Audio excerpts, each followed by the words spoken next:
A mother's kiss can be the most comforting gesture known to humankind. Unless that mother is Catherine de' Medici.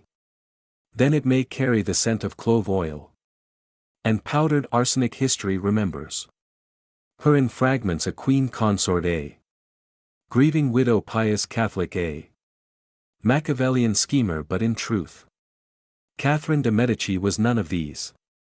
And all of them at once beneath her widow's veil was not simply a woman nursing dynastic ambition, but a cold strategist with a heart carved from political calculus, a woman who turned seduction into surveillance, religion into weaponry, and motherhood into domination. It is tempting, comforting, even to imagine the violence of monarchs as blunt and medieval heads rolling from axes, arrows piercing armor, but Catherine's violence was more refined. It did not scream, it whispered. Her cruelty was rarely performed on scaffolds. It unfolded in bed chambers, in secret antechambers, and in gloved hands, pressing tinctures into goblets of wine.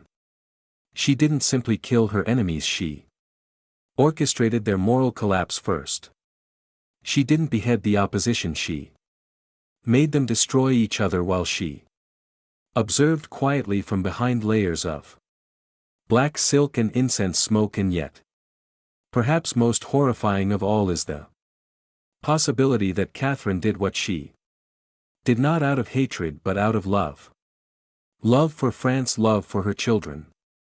Love for power, a love so absolute, so possessive, so apocalyptic in its intensity that it demanded blood as proof. This is not the story of a mad queen or a misunderstood mother. This is the story of calculated cruelty, of elegant evil, a slow burning terror dressed in mourning lace. This is the story of how Catherine de' Medici's cruelty, measured, methodical, and merciless, knew no limits. To understand Catherine de' Medici's cruelty, one must begin not in a palace but in a plague ward. She was born in 1519 into a world already cracking with violence. Her mother, Mariline d'Averny, died of illness within weeks of Catherine's birth. Her father, Lorenzo de' Medici, last legitimate male heir of the once glorious Florentine dynasty, died a few days later.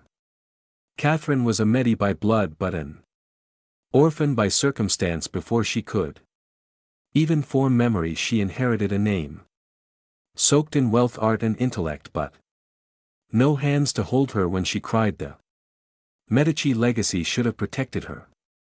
Instead it made her a pawn. Pope Clement IIth, her distant uncle, claimed her as a ward of the church, but protection in the hands of popes meant something far colder. When political enemies in Florence revolted against Medici rule, the infant Catherine was hidden away in convents, moved from one sacred prison to another, barely more than a relic, to be guarded in one particularly brutal episode during the siege of Florence. Rebel factions stormed the convent where she was being kept for weeks. The young girl, barely 10, lived under threat of death or forced marriage to a mercenary commander. One rumor claimed the rebels threatened to parade her naked on the back of a donkey through the streets of Florence. They stopped short only because Catherine was, in their words, a child and a useless one. That phrase would echo throughout her life. Useless one, too powerless to rule, too Italian to be French, too foreign to be trusted. These early years forged not a meek survivor, but something far more dangerous, a girl who learned to make herself invisible until the moment she could not be ignored. When she was finally placed in the French court to marry Henry II, son of King Francis I, it was not out of affection but arrangement. Her dowry, her lineage, and the Pope's favor had bought her entrance into one of Europe's most cutthroat arenas. But Catherine arrived not as a queen in waiting but as a placeholder, and the message was clear. Behave, produce children, stay silent. What followed was perhaps the second great wound of her life, the arrival of Diane. Diane was not Henry's wife but his mistress, nearly 20 years older than him. Politically savvy and breathtakingly confident, it was Diane who held Henry's heart, Diane who controlled court access, Diane who even dictated which rooms Catherine was permitted to use while Catherine bore the crown. Diane bore the influence for a woman shaped by abandonment and trained in silent observation. The humiliation of powerlessness once again was unbearable. But she waited and watched for decades. Catherine learned that power did not need to shout, it only needed to endure.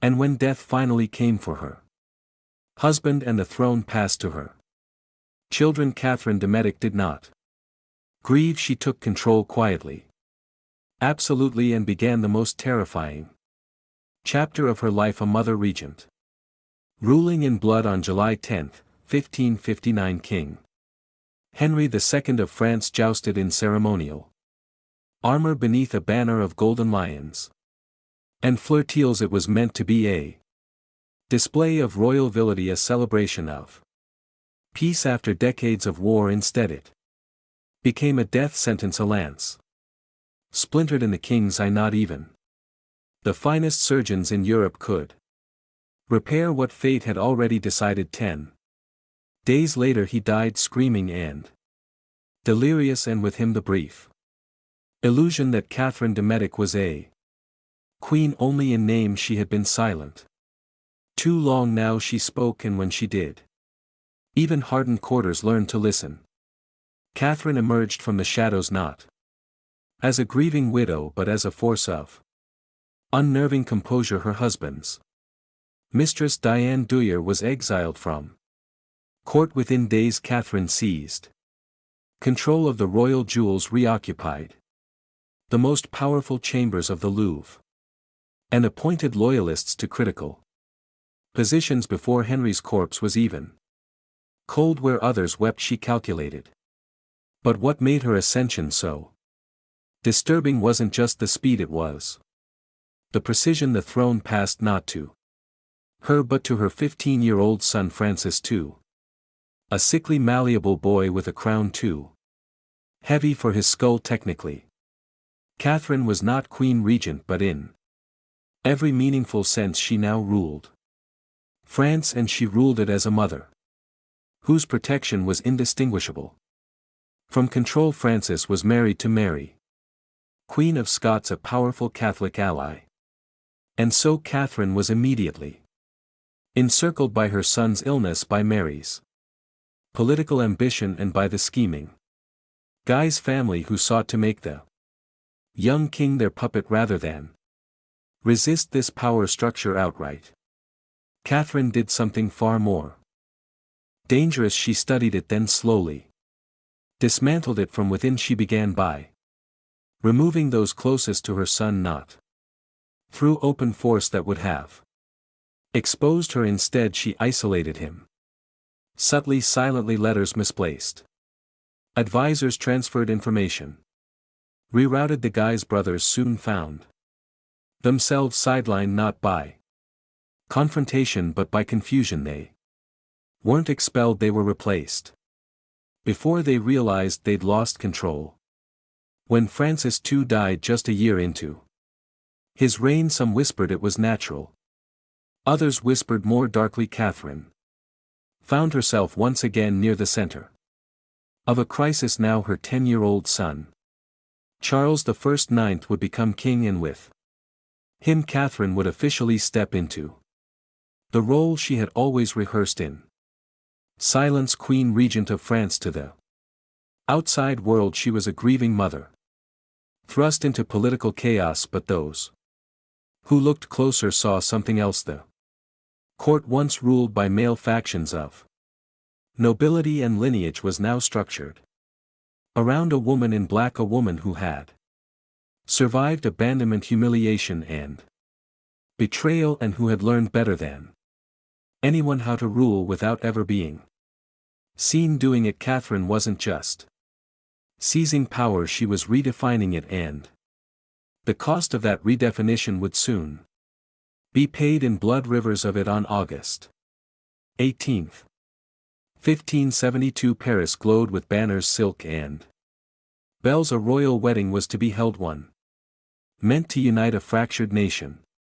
Catherine de' Medici's daughter, Marguerite de Valois, would marry Henry of Navarre, a Protestant. The union was presented as a gesture of healing between Catholics and Huguenots after decades of civil war. But beneath the lace satin and carefully crafted smiles, a dagger was being sharpened. The city was a powder keg, and Catherine was holding the match. To the casual observer, the ceremony appeared joyous. Protestants and Catholics mingled in uneasy celebration. Foreign diplomats toasted.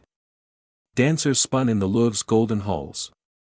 But those familiar with Catherine strategies saw the signs: the sudden presence of extra Swiss guards, the strategic housing of Huguenot leaders within close range of the palace, the deliberate bottlenecking of escape routes through Paris' narrow streets. It wasn't a wedding, it was a trap. Just 6 days after the vows were exchanged on the night of August 23rd, the killing began at Catherine's direction, though her personal hand would never appear in any formal document. The bell of St.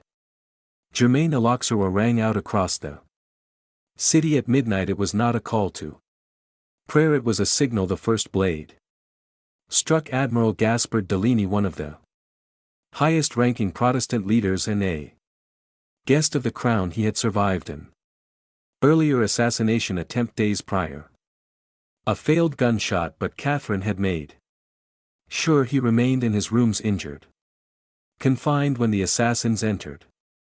Coligny's body was defenestrated, thrown from the window, butchered in the street below, and left for the mob. Then Paris erupted. The violence that followed was not spontaneous, it was methodical.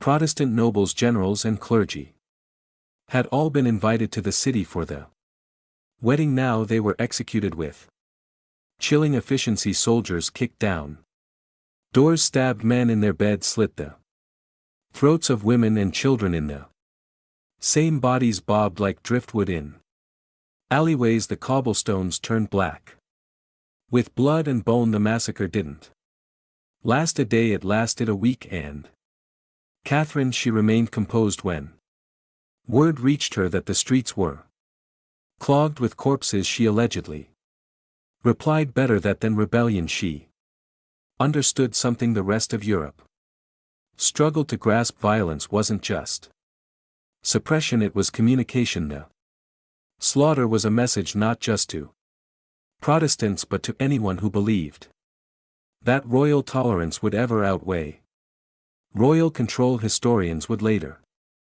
argue about Catherine's direct involvement. Did she order the killings? Did she merely allow them? Was she manipulated by the Guise faction, or did she orchestrate every death like a composer arranging a requiem? The truth lies somewhere between all those lines, blurred intentionally by Catherine herself. What is clear is this: the massacre was too efficient to be spontaneous. Guards were issued lists of targets. Catholic homes were marked with white crosses. Protestant homes were left exposed. This was a craft of murder, planned in advance, and only someone with Catherine's reach could have drawn the map. Her daughter Marguerite, the bride, later wrote in her memoirs that she awoke to find a Protestant man hiding in her bed chamber, bloody, trembling. Having fled execution, she begged for his life. Catherine refused. This is no longer your wedding week, she is said to have whispered. It is a holy cleansing. But the cleansing did not wash away the sin, it only sank deeper into the soil of France. Estimates vary, but between 5,000 and 30,000 people were killed across France in the wake of the street Bartholomew's Day Massacre in Paris. The stench of rotting bodies lingered in alleyways for months. Catherine's enemies declared her a butcher, her allies called her a savior of Catholicism, but both sides agreed on one thing: nothing like this had ever happened in France before. And nothing would ever be the same again. It wasn't just a massacre, it was a performance, the kind of performance Catherine had perfected: the bells, the blood, the brides, and in the center a mother regent cloaked in black watching her enemies fall, not with glee but with the serene satisfaction of a woman who had once been helpless and who now held life and death in her gloved hands. Not all of Catherine de' Medic's cruelty wore armor or carried swords, some of it wore pearls, smiled sweetly, listened, laughed, and then destroyed, while the massacre of St. Bartholomew's Day was brutal and unmistakably public. Catherine's most effective weapons often moved through shadows. She understood perhaps more than any monarch of her time that psychological warfare didn't require blood, only suggestion, a raised eyebrow, a misplaced letter, a glance held too long at the wrong moment. These were the tools she used to corrode reputations and unravel alliances. Her most infamous creation in this regard was a collection of women known as Le Cadran Volante, the Flying Squadron. The name sounds almost romantic, but its purpose was surgical. These were not mere courtesans, they were carefully selected, intelligent, beautiful, trained in rhetoric and seduction. Catherine hand-picked them not to please kings or flatter nobles, but to infiltrate their orders. Were simple and chilling: get close, observe everything, and report back, and if necessary, influence decisions from within the bed chamber. The Flying Squadron was Catherine's living intelligence network. They whispered into ears at midnight, reclined in laps during council sessions, and feigned intimacy to unearth secrets. There were no safe spaces in her court. No private moments, only mirrors, masks, and watchers. But even this human surveillance system palled in comparison to Catherine's other obsession: poison. Rumors swirled for centuries that Catherine kept a private cabinet of toxins, many imported from Italy, the land of her birth and of the infamous Borgia legacy. She was said to work with apothecaries, particularly the darkly gifted Cosimo Ruggieri, who provided both potions and premonitions. Ruggieri was no mere healer, he was an alchemist, astrologer, and some claimed a necromancer. Together Catherine and her circle blurred the lines between medicine, mysticism, and murder. The most feared item in her arsenal was the Book of Poisons, a manual reportedly passed down from Italian nobles, a catalogue of death hidden in perfumes, gloves, inks, and wine. Death not by blade but by time. Some concoctions killed in hours, others in weeks, all left little trace. Enemies of the crown grew ill mysteriously, skin turned black, tongue swelled, minds unraveled, and no one could ever prove it was Catherine, because that was the point. Fear was most effective when it couldn't be traced. Even loyal nobles weren't spared. Catherine understood the value of controlled paranoia, kept ambition in check. Letters were opened, servants disappeared, a courtier might sip wine one evening, wake the next with shaking hands and stomach convulsions, only to recover fully, never knowing whether it had been poison or imagination. But the fear would remain, and fear Catherine knew could rule more effectively than law. One of her favorite tactics was to feed disinformation to two rival quarters and watch which one used it, thereby identifying the traitor without lifting a finger. Betrayals became self-revealing. It was cruelty without contact, control without confrontation. Perhaps most Chilling of all was her ability to use kindness as cruelty she would offer.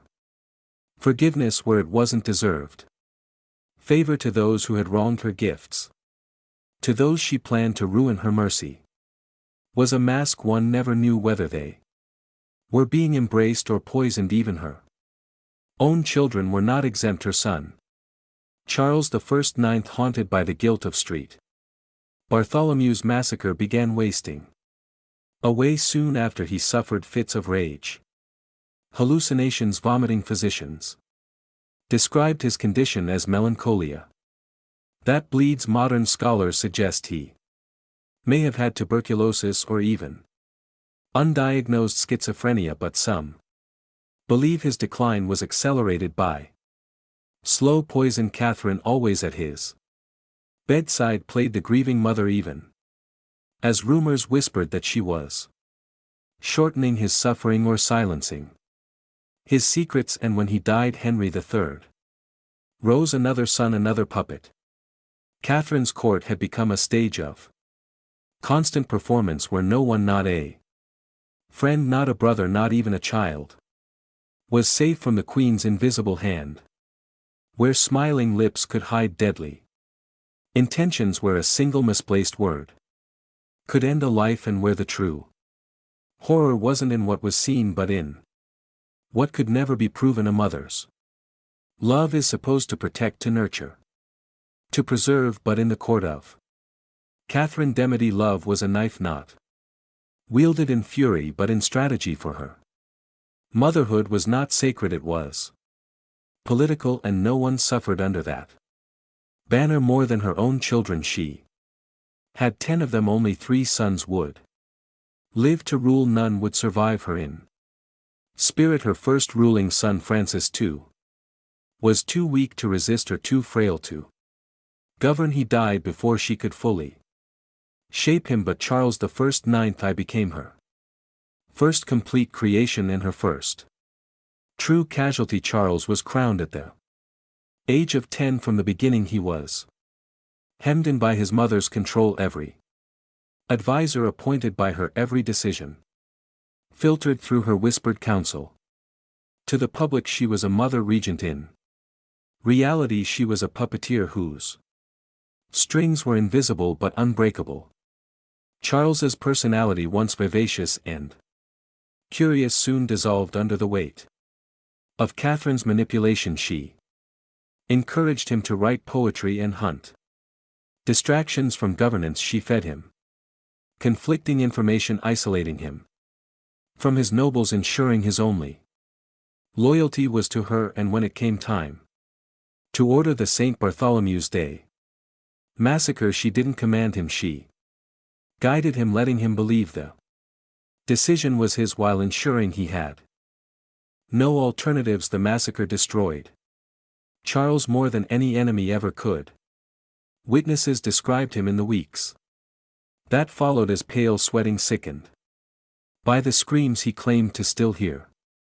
In his sleep he wept uncontrollably, once bursting into tears in front of the royal council. His body deteriorated rapidly, his mind even faster. He began vomiting blood, his skin turned gray. He accused his own food of being poisoned. He distrusted even the air in his chambers. He wrote desperate letters to Protestant leaders begging forgiveness.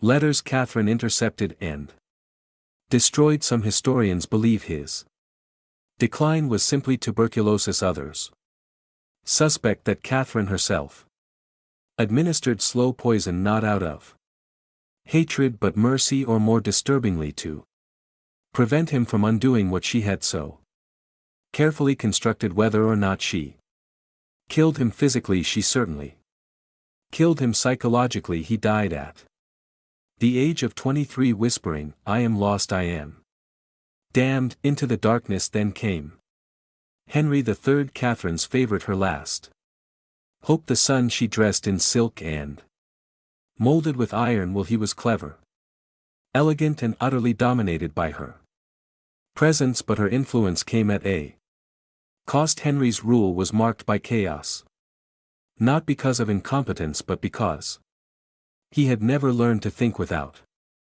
her. He surrounded himself with mignons, handsome favorites who alienated the nobility and shocked the Catholic League. Catherine tried to rein him in, but by then her control had become so absolute that it backfired. Henry yearned for independence but lacked the psychological tools to claim it. He rebelled in shallow ways through fashion, flirtation and whispers of scandal, but every major decision still led back to his mother's cold counsel. As civil war ignited again in France, Catherine begged him to make peace, but her past had finally caught up with her. The very tools she used to preserve the crown, poison, seduction, misinformation, had made the monarchy toxic. No one trusted the Queen, and by extension no one trusted her son. Eventually Henry would be assassinated alone, unloved. His bloodline ended with him, a final punctuation mark on the dynasty Catherine had spent her life trying to save, but she hadn't saved it. She had strangled it slowly with silk gloves. Even her daughters were not spared. Marguerite, the bride at the bloody wedding, was manipulated, discarded, and eventually imprisoned by her own brother. After years of surviving a marriage arranged not for love but as a trap, in her memoirs she never accused Catherine outright, but the silence around her mother was deafening. Catherine outlived almost all of her children by the time she died in 1589. She was alone, surrounded not by heirs but by ghosts. Her palace, once filled with the noise of strategy and courtly gossip, had grown quiet. The portraits of her sons hung like accusations, and her legacy, once crafted so carefully, had begun to rot before she was even in the grave. It is said that a mother's love is unconditional, but Catherine's love had conditions: obedience, control, loyalty unto death. Anything less was betrayal, and for Catherine de' Medici betrayal was never forgiven, even from her own